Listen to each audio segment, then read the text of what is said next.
Turner ഷോപ്പിന്റെ മറ്റൊരു വീഡിയോയിലേക്ക് സ്വാഗതം. ഇന്ന് നമുക്ക് കോണികാമിനോൾട്ട 205 മൊബൈൽ പ്രിന്റ് എങ്ങനെ കണക്ട് ചെയ്യും എന്ന് നോക്കാം.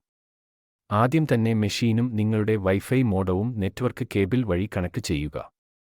അതിനുശേഷം പ്ലേ സ്റ്റോറിൽ കോണികാമിനോൾട്ട മൊബൈൽ പ്രിന്റ് എന്ന ആപ്ലിക്കേഷൻ ഡൗൺലോഡ് ചെയ്യുക.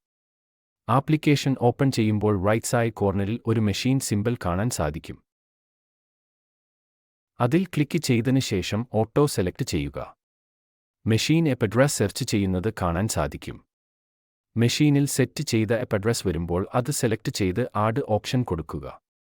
അതിനുശേഷം വീണ്ടും ആപ്ലിക്കേഷൻ ഓപ്പൺ ചെയ്ത് ഗാലറിയിൽ നിന്നും image and document file direct print കൊടുക്കാവുന്നതാണ്. കോണികാമിനോൾട്ട ഫോട്ടോകോപ്പിയർ സർവീസ് സ്പെയർ ടർണർ എന്നിവയ്ക്ക് കോൺടാക്ട് ചെയ്യുക. കോൺടാക്ട് ചെയ്യേണ്ട നമ്പർ ഡിസ്ക്രിപ്ഷൻ ബോക്സിൽ കൊടുത്തിട്ടുണ്ട്. Thank you for watching.